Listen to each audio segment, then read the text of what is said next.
Hello guys, by the way guys, meron naman akong katanungan na sasagutin. Ang katanungan na sasagutin ko ay ayon sa katanungan ni, tawagin na natin siya sa pangalan na Mayet. Sabi niya, mahirap po bang maselect sa SG? Ang sagot ko dyan, hindi. Hindi naman mahirap maselect. Ang siste lang matumal. Matumal talaga makahanap. Matumal talaga sa employer ngayon. Lalong-lalo na doon sa agency na nire-recommend ko ang tumal makahanap ng employer kasi ang sabi ng may-ari ng agency na nire-recommend ko ay mas pina-priority or mas maraming employer na gusto mag-hire ng transfer yung nandun na sa Singapore mismo kasi hindi malaki yung magagastos ng employer.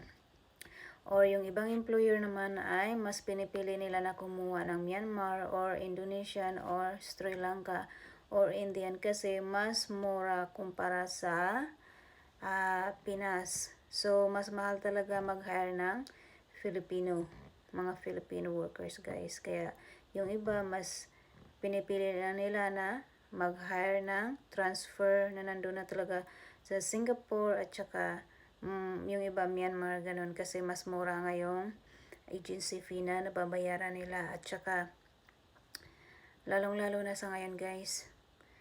Ang daming hindi lang naman kasi Pinas yung nag-a-apply, marami ring bansa. So, hindi naman siya mahirap. Nakadepende lang sa agency kung paano ka i-market or kung paano sila makahanap ng mga employer para i-market yung mga applicant nila. Okay, sana nasagot ko yung katanungan mo. Pero kung meron ka ba ibang katanungan, just comment below. See you!